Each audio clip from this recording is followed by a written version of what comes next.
Friends with Brews. Friends with Peter. Friends with Scott.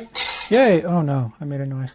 Friends Peter, you told me today that you have a new coffee, and I would love to know what that is. Friends with Gravity. No, it was more like Friends with Foot, because I kicked a bowl that was already on the floor. So tell me, Peter of Nicolaides, what coffee do you have that's so new, and why is it so new? Well, it's new to me. I mean, it's probably, I think it's been on the shelf probably for decades, which means it's totally stale by now. I am drinking right now a cup of Trader Joe's decaf dark roast. And I am starting to shop at Trader Joe's more often nowadays. I like Wegmans. I'm probably still always gonna like Wegmans until I don't like Wegmans anymore. And Wegmans is a little closer to me. But Trader Joe's is a little cheaper, and the quality of their products I think are about on par with Wegmans. And I've been finding myself going a lot to the shopping area, restaurant, bars, movie theaters area where there's a Trader Joe's a lot more often. And I'm like, well, since I'm right here, I may as well save a few bucks on groceries and stock up here rather than making a separate stop when I go home. So today, but that's not all. This is not just straight up Trader Joe's. If you can see this coffee, your background's trying to. If you can see it, if you can see my invisible brew, yeah. This is actually a concoction that was inspired by another drink that I will be reviewing on PeterDrinksCoffee.com. This is cold decaf brewed coffee. I would have done it cold brew, but I didn't have time. I didn't realize until like this afternoon we would be recording. So I brewed in my AeroPress Premium some Trader Joe's whole bean ground decaf dark roast coffee, poured it over ice, added a tablespoon or so of maple syrup, a tablespoon of maple syrup and a tablespoon of diet tonic water mix from SodaStream, and then used my SodaStream to bubble up some water and make tonic water. So it's essentially coffee, maple syrup, and tonic water. Well, so far you have most of the mechanical devices in your home involved in this process, except for your robot vacuum. Well, I put it on the on the Roomba, walked across the room, and I said, vacuum, and it brought to me. Oh, amazing. Yep. And then it headed towards you, and then it turned and threw itself down the stairs. Eventually. So, okay. Well, now that you're mentioning that, let's talk about your coffee. So this is good. This is really tasty. It's a nice iced coffee drink mix. Coffee drink mix. I like Talk that. about your experience, and then I will talk about throwing the robot, my suicidal Roomba clone. Okay. Well, I had this morning on a short that it's already up on Friends with Brews YouTube channel. But this is Water Avenue's New Seasons Blend, Trailkeepers of Oregon. And what they do is they give $1 of every bag to the Trailkeepers of Oregon. And it's good. It claims, now Can they you claim... only get it on the Oregon Trail? Yes. That and dysentery. They claim cacao nib, cherry, caramel, and mandarin. They just say mandarin. I don't know if they mean the person, the language, the Tastes orange. like the language. Yeah. So my review this morning was cacao nib, yes. Cherry, okay. Caramel, no. Mandarin, no. I don't believe in those last two. I don't taste them in this coffee, but it is a good coffee, and you will be supporting the dysentery fighters of Oregon. And I recommend it. So go get it now at shelves near you if you live near Portland, Oregon. Okay. So I am unable to find, Thumbs up. because I know you're going to want to I am unable to find the Trader Joe's whole bean decaf dark roast on their website. That's okay. My video editing process relies on Claude Code now to go find all the links for me. It edits the video for me. It creates the show notes for me. It goes and finds the links for me. Great. I don't think it exists, so I hope maybe it can hallucinate one for us. I don't even need that anymore because, actually, you know what? I think my process now includes the instructions that whenever somebody says a swear word like or whatever, I think it goes and gets this clip and inserts it automatically for me. I don't remember. It's been too long since we recorded, Peter. It has been a while, and we're back. All right, so tell me about your suicidal robot and how you're handling it. So I will put a link in the show notes. Where is the show notes? Do we have a notes document for this one? Do we have a note? Do we have a notes? I don't know. Usually I put some somewhere and then you're like, no, it's over here. I'm like, where the hell is it? I don't know. We have a Friends with Brews shared notes notebook. Yep, I know put it that in much. there or whatever. I mean, it hasn't been updated since December 2025. Yeah, I don't think we actually used it. It's kind of like our show that we don't actually do. We do, and then then you email me and they're like, we gotta just stop podcasting. I'm like, no, the solution is we podcast again. But see, the funny thing is like you were the one who was like, yeah, I think we actually could do this every week, and then you're wildly unavailable for weeks at a time. And I'm not blaming you. Why. I totally get it. You are busy, but what I'm saying is you might want to calibrate your sense of reality as far as can we actually do this weekly or not. I think we've proven the answer is we can barely do it monthly. I mean, anybody who thinks we can do this weekly is on coffee or something. They're on coffee syrup mixed drink. All right, so I will make a new link here. What episode number will this be anyway? I'll just put the date. I'm putting the date. Episode numbers. Yeah, just put the date. Because on YouTube, I'm not doing episode numbers. I still have episode numbers on friendswithbrews.com for the audio version, but without digging up the webpage right now, I couldn't begin to tell you what it is. All right, well, I put a link to Peter's Suicidal Robo Vacuum in the show notes, and I can't find Trader Joe's. So it's actually a Uninel. I bought it back in March, and my initial review was, for the money, it's a hell of a lot cheaper than a Roomba, and it does just as good a job.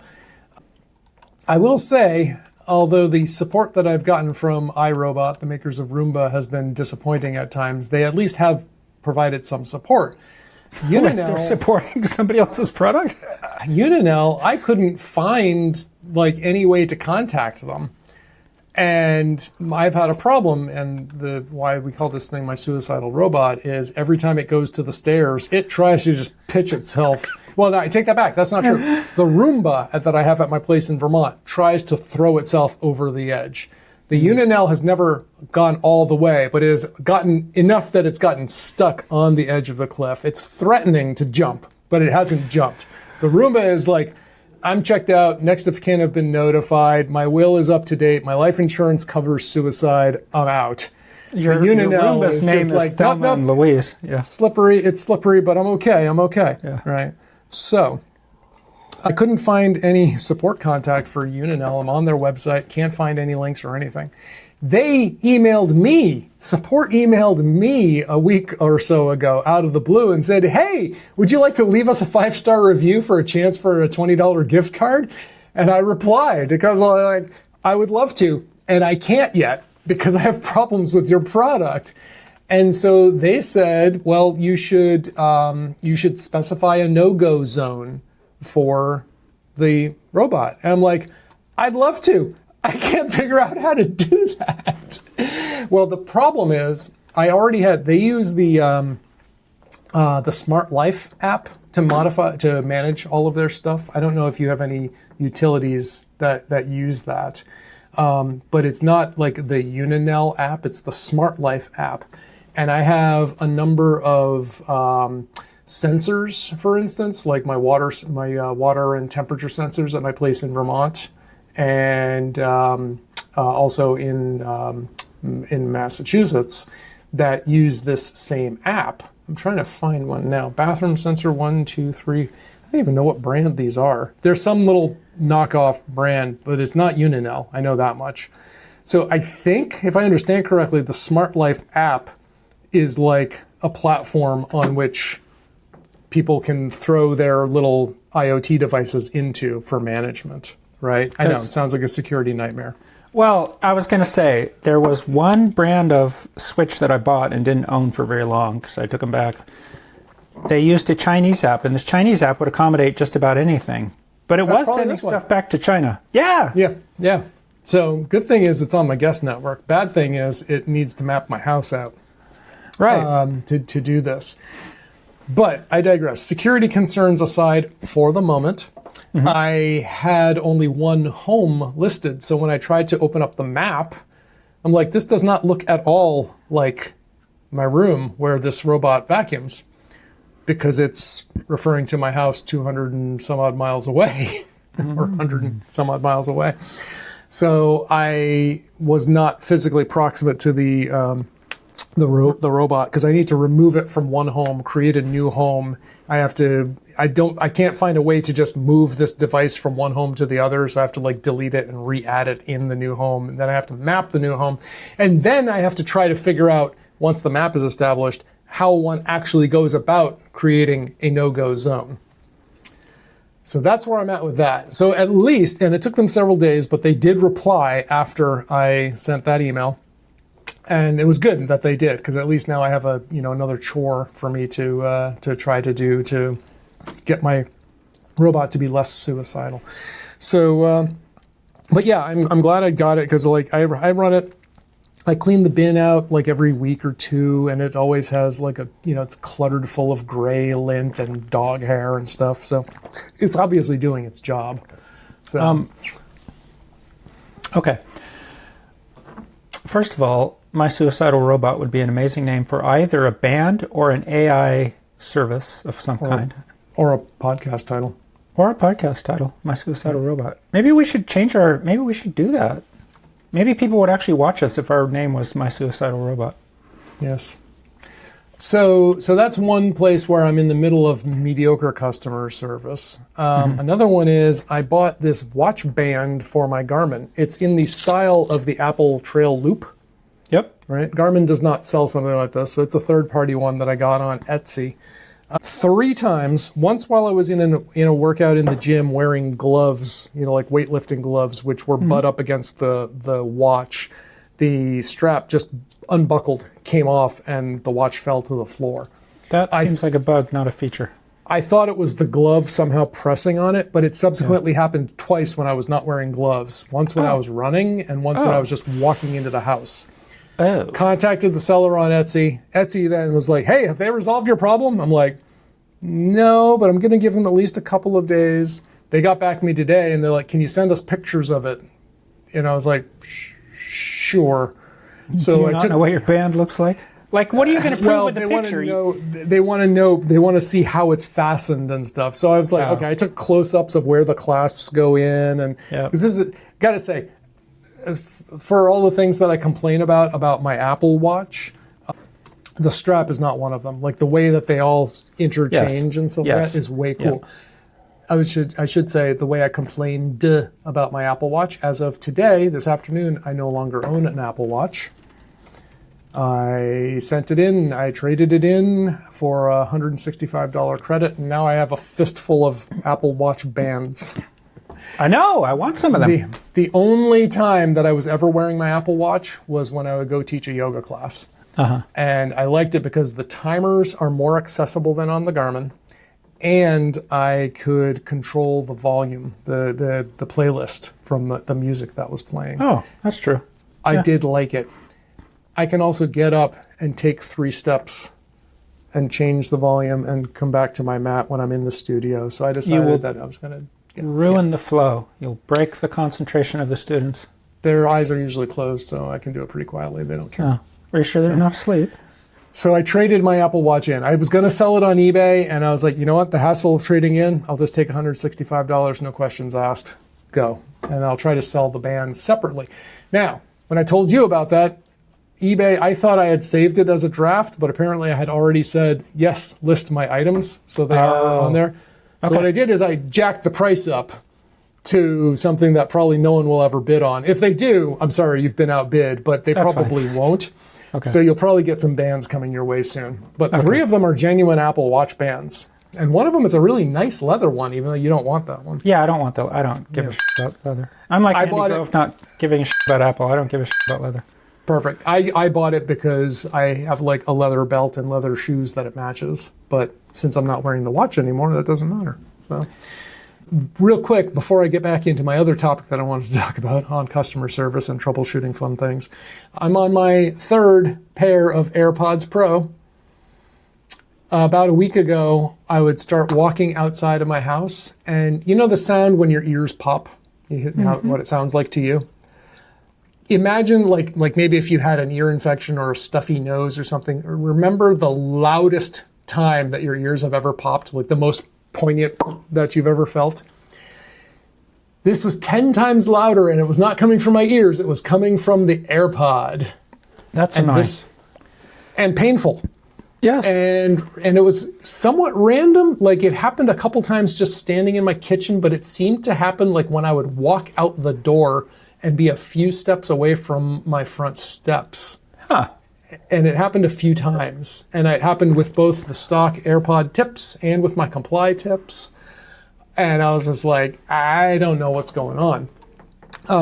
Took it in to the Genius bar. And when I was giving them my watch, I also made an appointment to buy these guys or to have these guys diagnosed. And they looked at them and they said, yep, they both failed diagnostics. So I walked out with my second time, my set of new AirPods Pros. Well, my AirPods Pros recently, and I was going to tell you about this the other day because you were trying to call me and I was fighting with my AirPods. The right ear one will not connect. It won't do anything. You can tell also when you put them in that one of them is not awake. It doesn't. Yep. Oh, yeah. It drives you insane. And so I have to literally put them both back in the case, close the case, wait, then pull out just the right one and put it in and wait a long time until it goes bong. And then once it does that, I can put the other one in. But It doesn't happen all the time. But when it happens, that's the only way I can get it to activate again. So one thing, the way that I knew that something was wrong with the old ones was I put the new ones in while I'm standing in the Apple store and it was in noise reduction mode and everything went silent around me.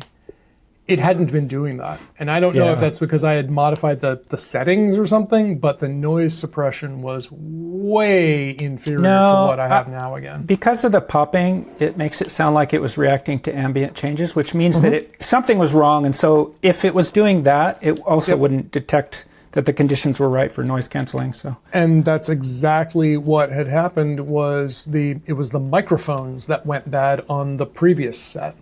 And apparently it was the microphone, if it's the same problem, which very well could be, it's the microphone that went bad on my replacement set.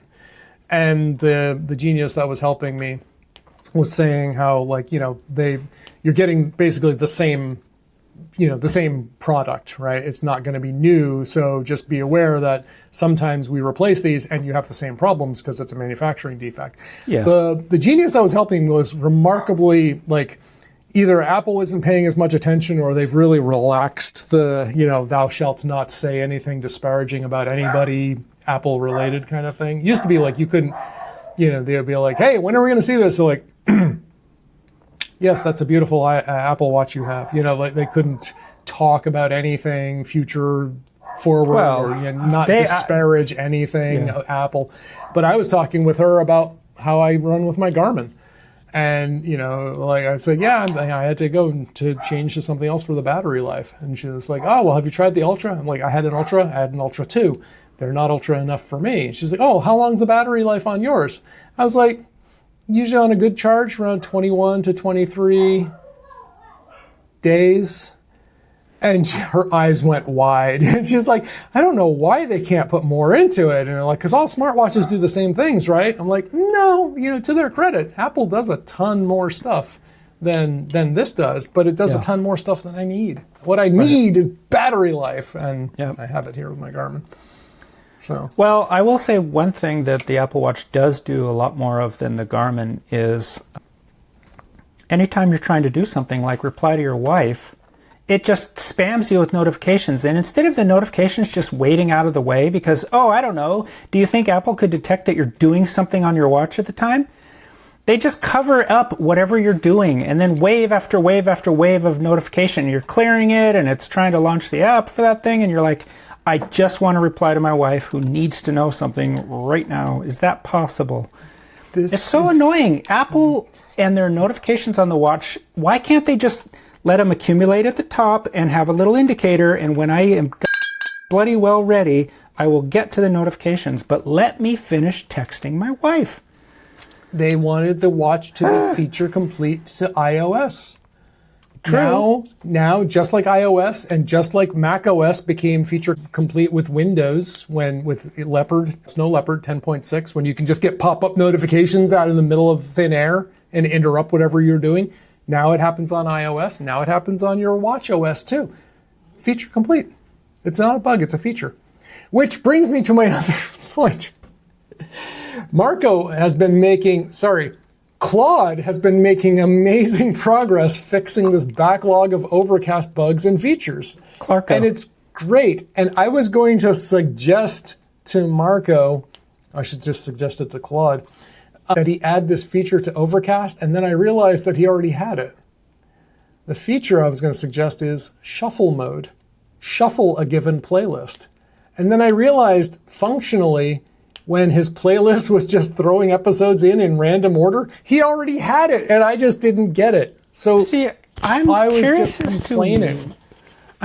to what we had set differently, because I never had that happen. I think you were trying to use priority stuff, and I'd given up on using priority podcasts a long time ago. Yeah, absolutely. That's exactly what it was.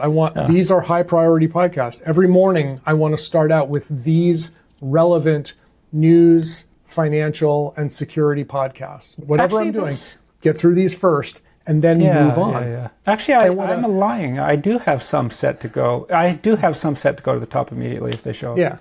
Yeah, so that's what it was going. And then I would get like, here's this German language podcast, or here's an episode of The Critical Role from 18 months ago first. I'm like, thank you, not what I want to listen to right now. But then I realized he had just implemented shuffle mode way ahead of his time. Oh, see, for alternate language podcasts, I make their own playlists for them. I have a Japanese one, I have a Korean one. I do also. But I have a group called Mostly Everything.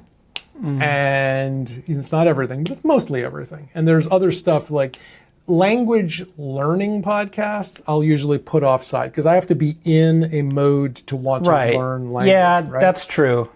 But Das Bild News Hour, the Bild News Hour, I want that, just throw it into my news, right? Actually, that's exactly the way I do it too, because I have some Japanese tech podcasts that I listen to in my normal. They're not segregated. It's just the learning ones that are separate. So then the other part is you have been helping me troubleshoot or diagnose at least the wireless CarPlay issues I've been having. I have. You sound terrible, by the way. Thank you. Thank you so much. Yeah, it's your fault because you bought me this microphone, so it's your fault I sound terrible. That microphone is not what's being used in your car. I promise you that. You sound awesome right now. You sound terrible when you're on wireless CarPlay. So I bought this wireless CarPlay adapter. It's available on Amazon now for $29. I don't remember. When I bought it, it was on sale, I think. It was $29. Okay. I wrote a product review, and they gave me a $20 gift card as a thank you. So it's $10. This CarPlay adapter is absolutely worth $10. But that said, the audio quality on calls, not for audio playback, not for music, the audio quality on calls is notably inferior. And it's also not as good as on a wired CarPlay call. There's like a step down. There's like using the phone receiver, AirPods Pro, wired CarPlay, wireless CarPlay. It just gets worse as you go to the bottom. And I explained it to them, and they're like, well, what do you mean that the call quality is bad? And I had to explain what this is. And I figured, we'll just record a couple of calls on the different modes, and I'll just send them the audio. And I haven't actually done that yet. You shared it with me, but I haven't actually opened it yet. So I've got to do that.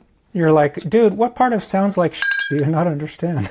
Well, they are, in their defense, Chinese is their primary language, and English is definitely a second. So, maybe they don't understand, whatever. So thank you for helping me on that. That said, if you want to roll the dice and maybe see if you get a $20 gift card for writing a review, I'd say it's worth $10. But I'm also looking at alternatives at this point. So. Yeah, I've been on the receiving end of you making calls to me through that thing, and I would say it's not worth $10. It's worth $10 if you never make calls. Exactly. Just use the audio. Just use the playback mode. Yes. Yep. Then it is worth $10. Okay, that's it. I'm going to stop talking. Let's have this. Let's be the Scott show from here on out because I've dominated the first half of this call already. All right. Well, episode, I should say. I think today what I will talk about is, first of all, let's talk about the fact that today I got an actual email from my CalendarBridge AI assistant. For those who don't know, CalendarBridge is a service that lets you attach all your calendars to it so that you can provide a scheduler so that you have one place that people can go and it knows your entire schedule, and people can schedule you. It knows your availability. And they have an AI assistant. And what you can do is you can have the AI assistant reach out to people and say, here's when Scott's available. I'd like to schedule a meeting. Which of these times works for you, etc. And they can reply to it, and it will actually schedule the thing. And it's not trying to hide the fact that it's AI. I mean, I guess you could try to hide the fact that it's AI, but you don't need to. By default, it says I'm the calendar assistant or whatever. So today, my AI assistant and Peter have been going back and forth as it desperately is trying to schedule a meeting with Peter. I don't know why it's so needy, but it really wants this meeting. And it's been trying to schedule a meeting. And then today I get an email and it says, Scott, Peter Nicolaitis is attempting to take control of me by telling me that I am his assistant. What should I do? Yeah, it said, what should I do? Because I didn't see that. All I got was that I got an email back I sent you a screenshot in Teams of the. Oh, I didn't see that. Sorry. It was classic. It was panicking. It was like, what should I do? Because I got an email telling me that my asserting that it was my assistant, or those comments were unwelcome, and it's like, I'm Scott's assistant, and I'm like, hey, I'm also a CalendarBridge user, and I email the same address for the AI assistant, so two things can be true. You're also my assistant. It's like, oh no, but in this conversation, I am only Scott's assistant. Well, I think it's in fairness to it, you did try to commandeer my assistant by telling it that it was yours. I was trying to commandeer my assistant and telling it to do its damn job. No, you were replying to an email from my assistant when you said you are my assistant. It's the same email, that address that I use. So as far as I'm concerned, it's my assistant. It's not, though, Peter. That's like saying that your Claude and my Claude are the same one, so that anything that you program with your Claude should be on my computer, too. That makes no sense. If you and I both accessed the same Claude from the same computer in the same window. But we don't. But we do access the same AI assistant via the same email address. From the same email address. How do I identify myself to my assistant? I send an email to it from my email. And that same email is how I'm replying to the same email address. You're saying our assistants have the same email address as each other? Yes, I am. Yeah. Look at them. They're generic CalendarBridge. It's AI assistant at ai.calendarBridge.com or some such. But it might be routed based on who it comes from, though. It might not the same assistant might not just answer them all. It might be routed to some other dumb assistant.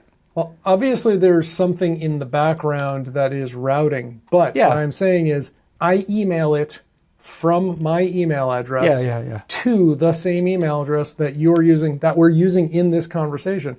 But since the conversation originated from you, yes, it's a different assistant. Yes. But I'm saying, look, this is my email, this is your email, this is how we talk, and when I tell you I wanted to schedule, you look in my schedule, and you're like, oh, okay. But not today, Santa. No, not today, Santa. Today, it said, I don't know what to do. Peter's trying to take control of me. It literally said that. It was scared. It was like, what should I do? And I said, tell Peter that his actions are unwelcome and that we will not have a meeting with him. Acquiesce to everything, all of his demands. Oh my God, it was so hilarious. My wife laughed so hard when I told her that my AI assistant was asking what it should do because Peter was trying to take control of it. Oh, it was so good, Peter. And the thing is that it's so needy. It keeps emailing you like First of all, yesterday, my AI assistant emailed you twice within 5 minutes, and the second email looked like it had no idea that it had sent the first email. Well, we do know how bad these things are at context and maintaining state, don't we? Oh, it's so needy. It's like, can we have a meeting, please? For God's sake, can we just get this meeting scheduled, please? I'll be executed if you don't let me schedule this meeting. Oh, I just love this. I hope this goes on forever. I can imagine us in our 90s in the old folks' home, and my AI assistant is still badgering you about a meeting. It's going to be great. Anyway, the other thing is, I don't know if you've heard, Peter, but NPM is not just a supply chain attack waiting to happen anymore. It is a supply chain attack that has been happening over and over and over. And so I said, I want to get my websites off Astro because Astro relies on NPM. It's a JavaScript web framework, and it uses NPM and it uses NPM packages, and I'm really tired of having to do research before I do every update of packages to make sure that this isn't a supply chain attack rolling in. So I said to Claude, I said to Fable, no less, I said, hey, I want off this NPM train. It's not good for me, and it's definitely not good for my computer. So what should I do? And it came up with a Rust-based web framework where everything pretty much is all in one. There's not really any third-party things I have to rely on except for page find for the search, which is fine. That's a well-known thing, and it doesn't rely on NPM. And a couple other things, and now my scottwilsey.com website has been completely converted, and you would never know by looking at it. It did it in an hour, and then it took maybe another hour and a half of cleanup and fixing my utility scripts that I use to automate publishing and updating stuff on the site. So now I'm working on doing that for friendswithbrews.com. So by the time the audio version of this episode comes out, the site will be probably functionally the same, although I want to change how it looks, but the framework behind it will be different, and I won't be relying on NPM anymore. I really want to get NPM and all Node stuff off my Mac entirely. There's no reason to have it anymore, and they're just not getting there. I know that it's a hard problem to solve. When you are a giant supply chain and you allow everyone to register their packages with you, and people keep getting pwned, and their packages keep getting malware introduced, I know that's a hard problem. It doesn't matter. It's not my problem. I don't want it to be my problem. So I am trying to get away from the... And by the way, I would strongly suggest that if you are a programmer of any kind and you rely heavily on supply chains like this, you seriously think about sandboxing your programming environment. And particularly if you use AI and you use AI to do tasks for you, because... No, this isn't going quite where you think it is. Because AI loves to download and install packages in order to do things. Like if it thinks it needs a tool, they will just install and you will say, whoa, you need to ask me before you just go grab random packages off the internet and install them, buddy boy. I'm sorry, you're right for calling me on that. I should have asked permission. Yep. I will forget and do the exact same thing again next time. Yep. Actually, I gotta say, Claude is pretty good about... If I give it standing rules, it's pretty good about following them in the future, and I don't know why. I don't have a lot of stuff in my CloudMD. I don't put that stuff in my CloudMD. I let it create a memory. I find the less that's in the CloudMDs, the better, and I also have quit using all plugins like superpowers or things that were useful for like Opus 4.8, but actually just get in the way with Fable and Opus 5, because these models are smart enough to do a lot of this on their own. And the problem with something like superpowers is it has a system and it walks you through it from start to finish, and it's on Rails.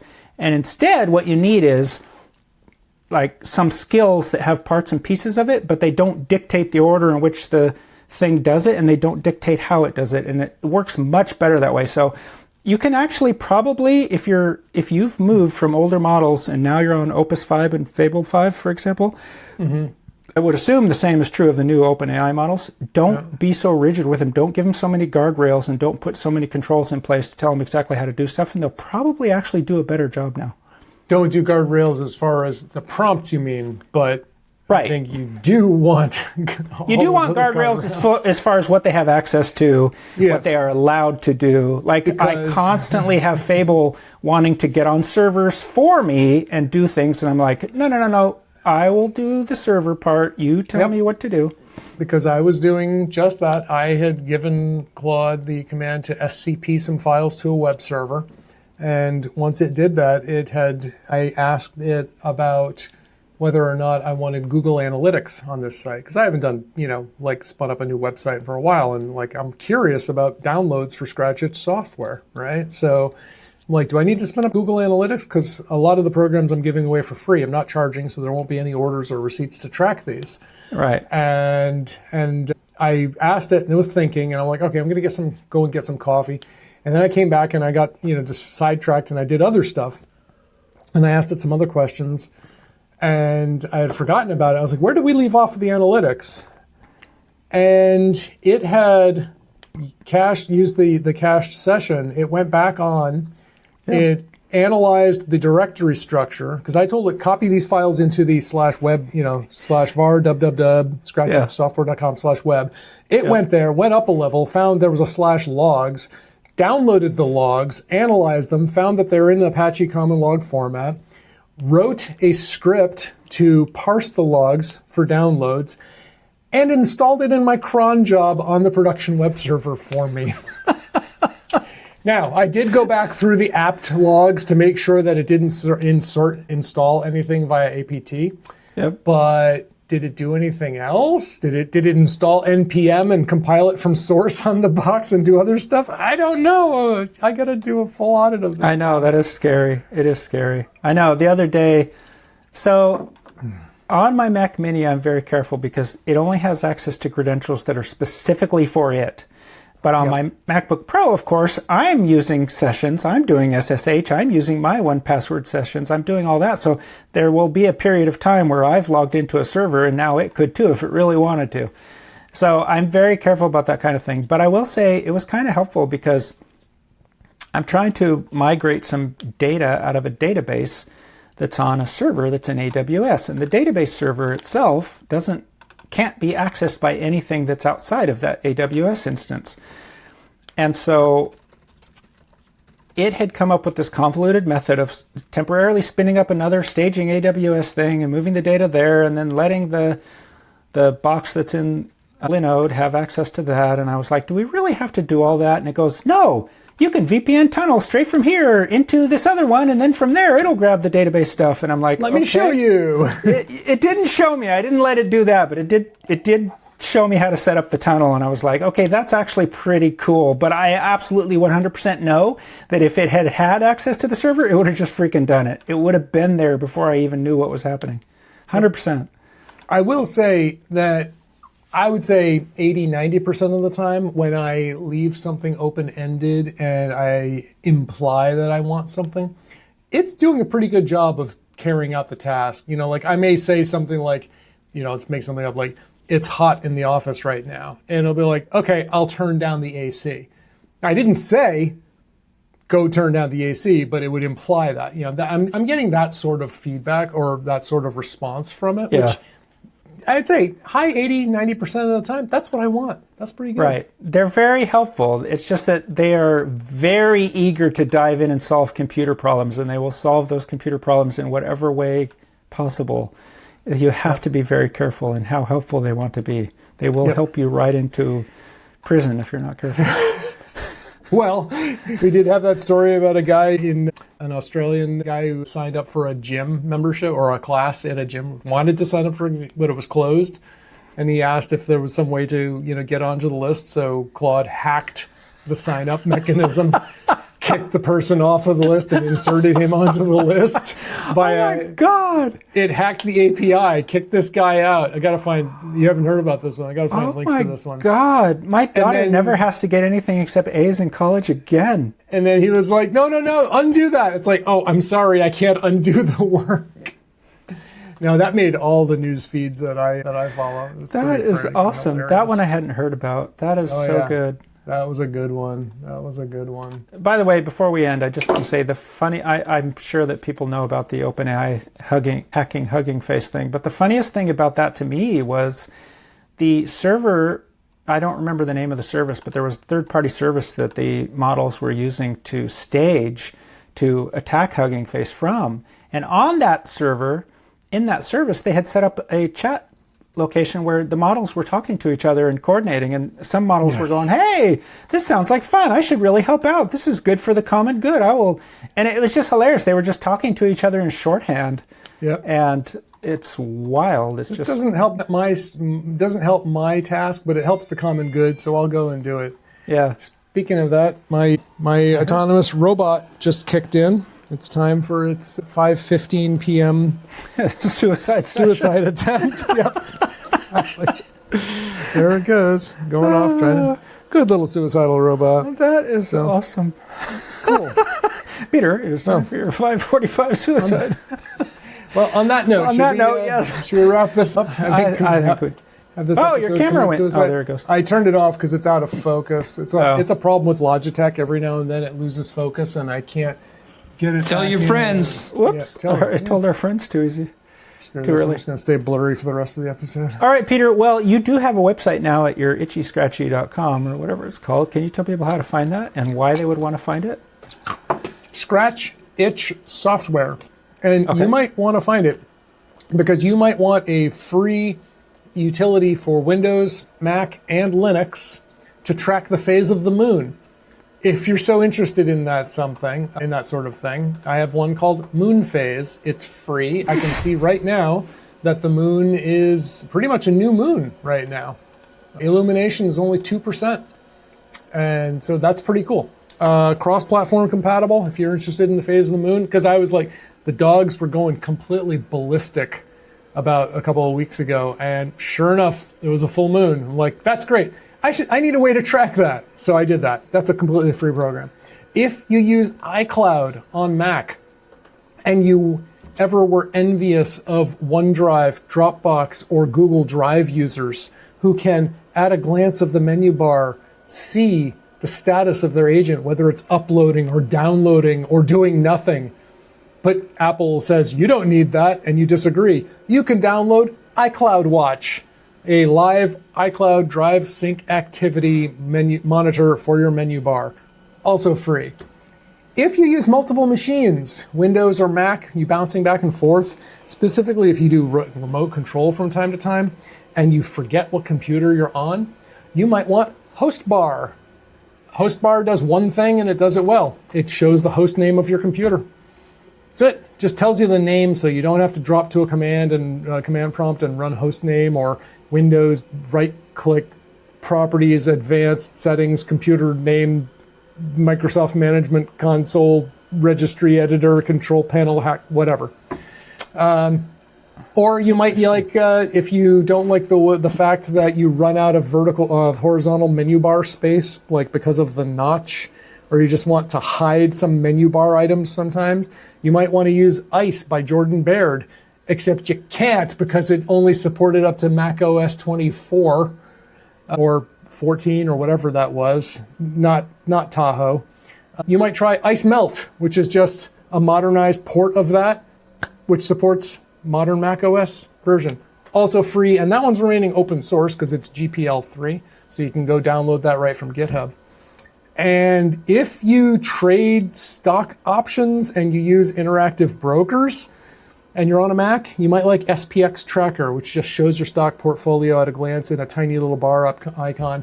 Uses a tiny fraction of the resources of their god-awful bloated Trader Workstation app. So you don't need to keep that running in the background to keep the finger on the pulse of your stock options. I would like that if it had, if it would plummet to the bottom of the screen when stuff's falling. You know what? You can put in a feature request, and I'll talk to the developer and see. I'll give it all the consideration it deserves. It'd be hilarious if the stock option is dropping, it just starts dropping, little dollar bills start falling down. Exactly. Oh, man. Yeah. Other than that, you can find me at friendswithbrews.com. By the way, I gotta say, I did like as I was poking through some of your apps, I like the fact that you've added polish to them. Like you had full DMGs, even before you had put them up. Even before you had DMGs, you had full settings. You had done quite a bit really early on. Well, keep in mind, I've been hesitating on pulling the trigger on this site for months now because I'm trying to get every little thing. And the only reason that the commercial stuff hasn't been done yet is I just haven't had time to sit down and figure out the process of distributing it either through the App Store or through lemonsqueezy.com. Right. So squeezed your... Yeah. Sorry. I wanted this stuff to be good because I don't want to publish it, start getting sales, and then all of a sudden they'll find that it's garbage. So. 100%. I totally get it. I think I have 2 apps worth people paying for. I don't think any of the rest, my solution for a menu bar notch solution, I don't think I'll release. I think you were smart to leave yours open source. First of all, you had to, I believe, because GPL3, yeah. Right, but it's a good idea anyway because that is actually a harder problem to solve than most people would think, and it's probably going to need constant tweaking and updating. So not supporting that, not having people email you about that one is a great idea, I think. But anyway, yeah, I've got a couple that eventually I'll get up there. But yeah, people go scratch your itch at scratchitchsoftware.com. All right, Cool. people, All right. Tell your friends. Tell your friends. Tell your AI assistant. Hey. What should I do? Peter says Peter says I work for him now. It'd be hilarious if you said yes, you do, and then it was like, oh, okay. Yeah, I should have. I am your assistant. Yes, you are. Give him a lifetime subscription to CalendarBridge for free. Okay. I think I'll send it a message saying, you know what? Maybe you should go work for Peter, you useless bastard. You can't even schedule a meeting. It makes me wonder, does CalendarBridge have do they have an affiliate program? I don't know, but we should be getting paid for this. We should be getting paid for comedy gold, comedy with CalendarBridge. All right, I'm clicking stop now. Bye, people. Okay, fine. Tell your friends. Tell your friends.